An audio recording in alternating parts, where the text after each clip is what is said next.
Hello YouTube, welcome to my channel. If you are new here, my name is Lexi. I will pop my Instagram up above, but I am sitting down and I am editing this video and I realized I did not do an intro clip. So I am such a great vlogger. No, but in today's video, what you can expect is I'm gonna give you guys a 2-week post-show update, talk a little bit about how I've been feeling, how my reverse diet is going, how my goal of gaining weight is going, also talk a little bit about like my headspace.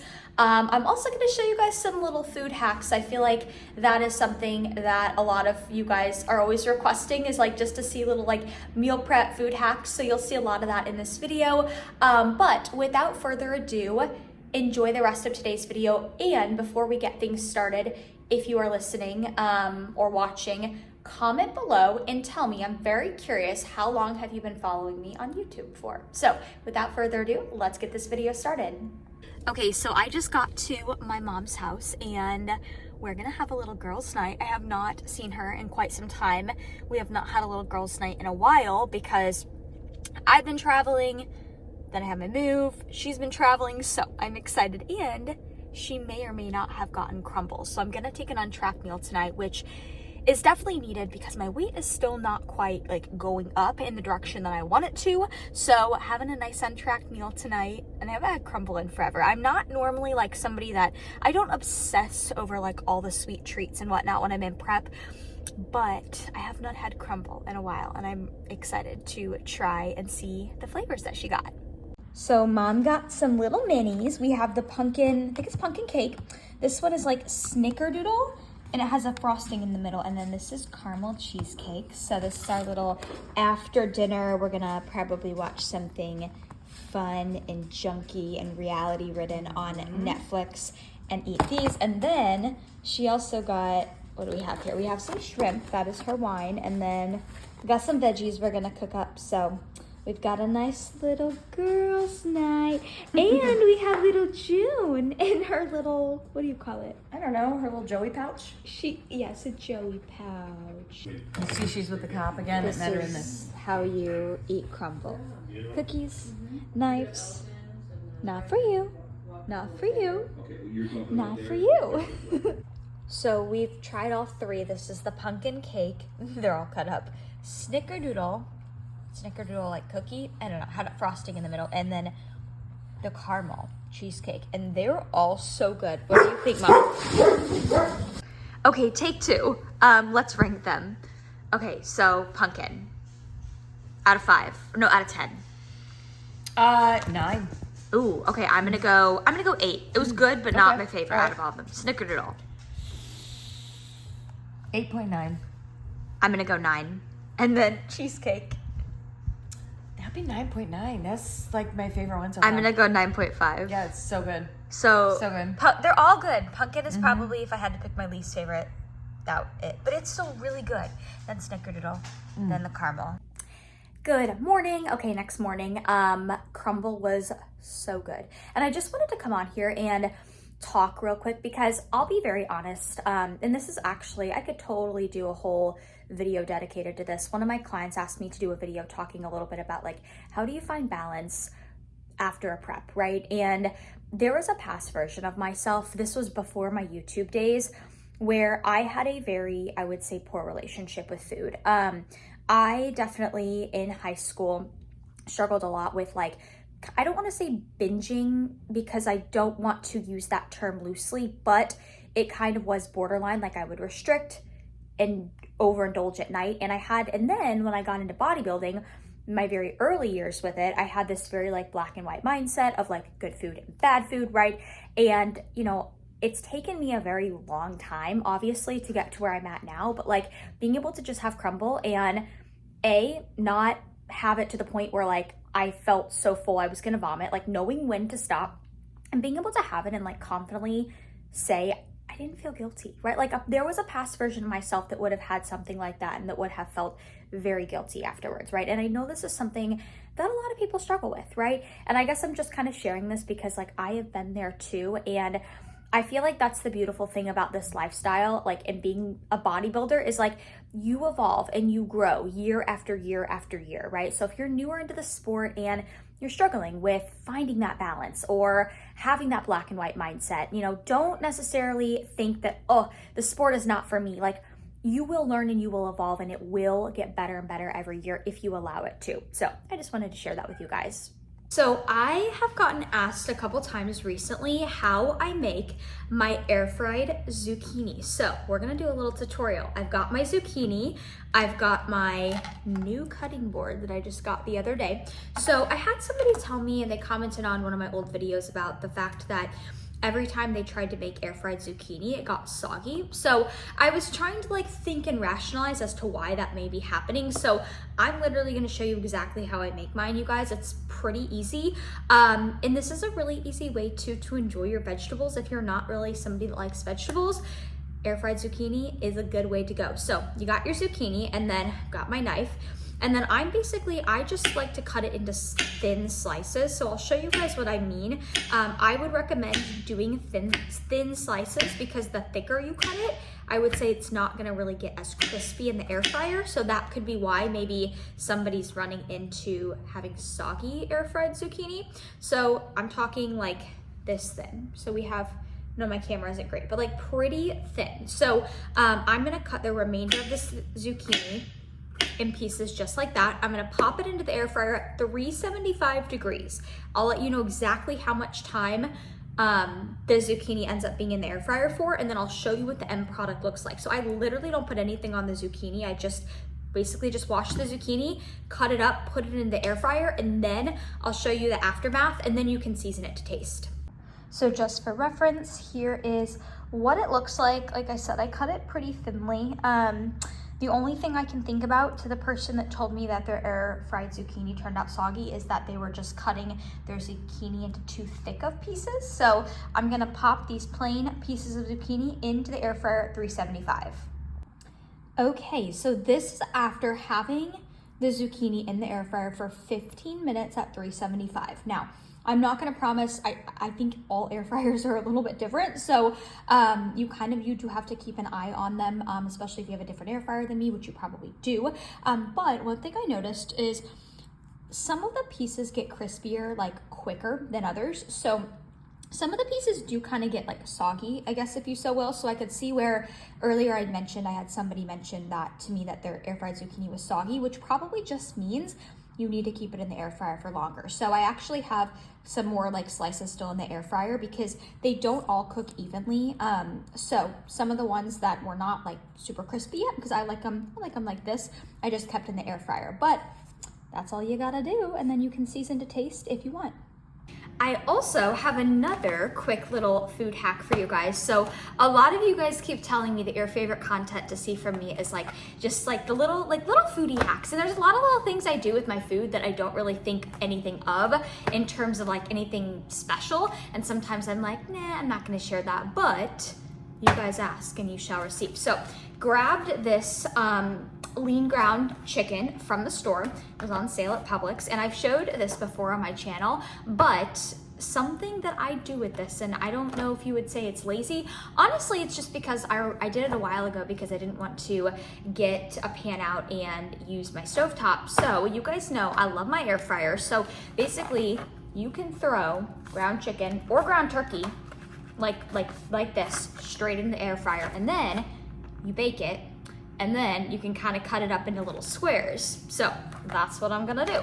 Again, I usually put everything, like my air fryer defaults to 375 degrees unless I change it. So usually I cook a lot of stuff at 375 degrees. So I'm gonna plop this into my air fryer as is at 375 degrees. I always season it afterwards, but I'll show you guys what it looks like.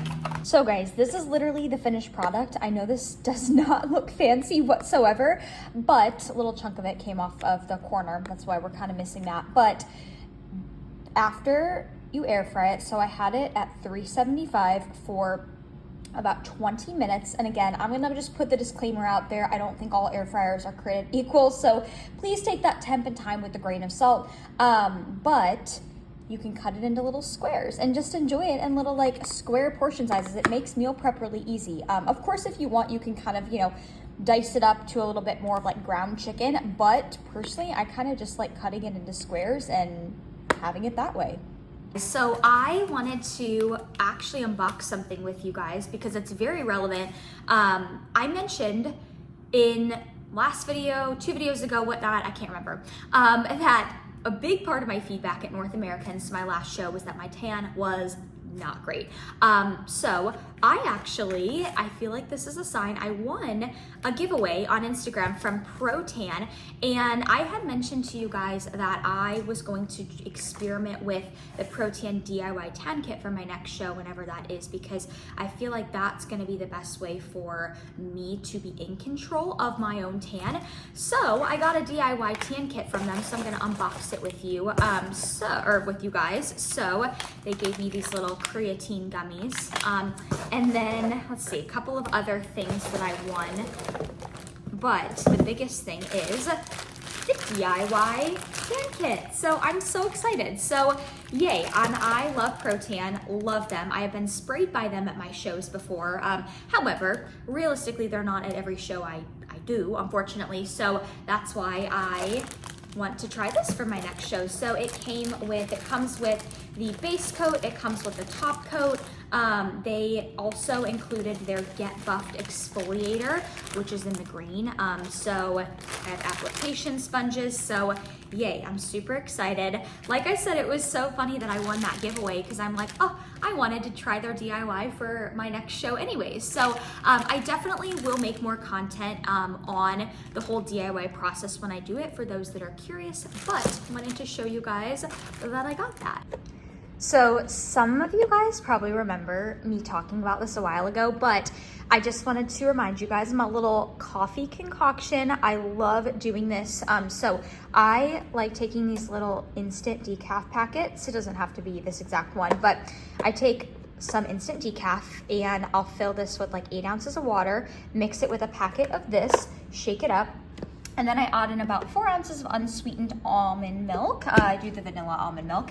And then this flavor is still available on PEScience's website. It's a limited edition flavor, and I don't know how much longer it's gonna be available. I keep thinking it's gonna be sold out because it's like one batch only, but it is perfect.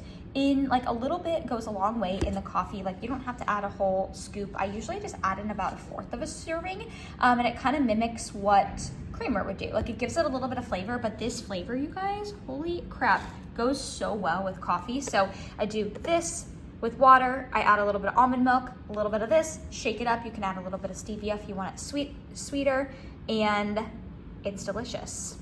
All right, so now let's talk a little bit about what a lot of you guys are probably here for, and that is a little bit more of a true update of where I'm at 2 weeks post-show. So it's been 2 weeks, give or take, since my show, since North Americans, and I made it very clear in my last vlog, so if you haven't watched that, the thumbnail's up above, go check that out. I really struggled my first week post-show, not from like, control around food or anything like that, but I was so flipping hungry. I felt like my body was a literal sponge. Like, and I think a lot of people that have, competed before post-show, like you guys know, like when you bring your food up, it's weird. Like you feel hungrier, and that can be really hard mentally, right? But this week, I'm happy to report that my hunger has definitely scaled down. It's not that I'm like not hungry, but I feel like my hunger levels are so much more normal now. So that's been good. And I can officially say my weight is starting to slowly trend up now, which is good because I know my body, and I know that usually the first like week to 2 weeks post show, my weight will usually not move. So it is finally starting to slowly move up, which is good because that's what I need to work on if I want to implement on the judges' feedback. Like I actually need to gain weight to fill out a little bit if I want to get on stage again, which I do think I want to get on stage at least 1 or 2 more times this year, but I haven't quite chosen a show yet, just because I have a couple of upcoming trips with going to the West Coast for the Olympia, etc. So I haven't made a decision on exactly what show I want to do yet, but that doesn't change anything what I'm doing right now, and of trying to build, or not trying to build necessarily, but trying to just fill out and gain a little bit of weight. So one thing that's been awesome though is my training has felt so good this week. 1 week post show, while my hunger was really high and as I felt like I was just like running through food, my training quite honestly sucked. Like that feeling that you feel sometimes when you feel just so small, like you kind of feel weak, that's how I felt. This week, I'm happy to report I feel so much better. So I'm so happy about that. I've been hitting not lifetime PRs, but I've been hitting weight like on certain movements that I have not hit in a very long time in prep, which is exciting.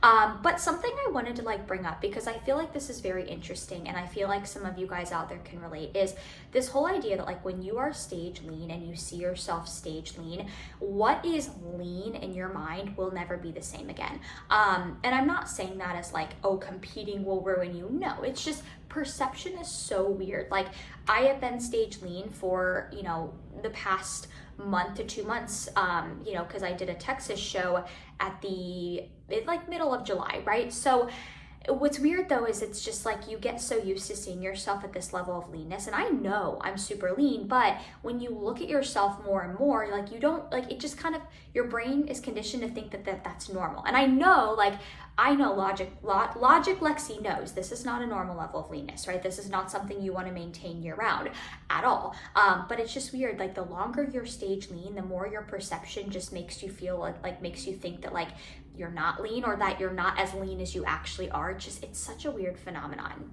But anyways, yeah, so hopefully you guys enjoyed the vlog footage. And this upcoming weekend, my dad is coming into town, which I'm really excited about. I haven't seen him since April. He doesn't live in Florida. The majority of my family lives in the Midwest, St. Louis. That's where I'm from. But he's coming down to visit this weekend, and he wants to see my new place, and he's gonna help me with some things. I think we're gonna get a TV. We're gonna just like, he's gonna help me with some things around here. So I totally wanna do like a fun little tour of my condo for you guys in the future when it's a little bit more put together, because I'll be very honest, I've just felt very overwhelmed with the idea of like designing and getting all this stuff. So I think it'll help having my dad in town this weekend to just kind of, you know, give me that gentle nudge, because like I go into a store right now and I freeze. I'm like, I don't even know where to begin. So I think it'll be helpful having my dad here, you know, just to help me with a couple things. So anyways, I'm gonna wrap up the vlog here. I hope you guys enjoyed it. As always, if there's anything you wanna see in future videos, please comment below. Oh, and you guys also, I've been putting out a lot of, well, I think they're good and informative, some good reels on my Instagram about little like competing Q&As. So check that out if you haven't already. But have a great rest of your day wherever you are at in the world, and I will catch you guys in my next video.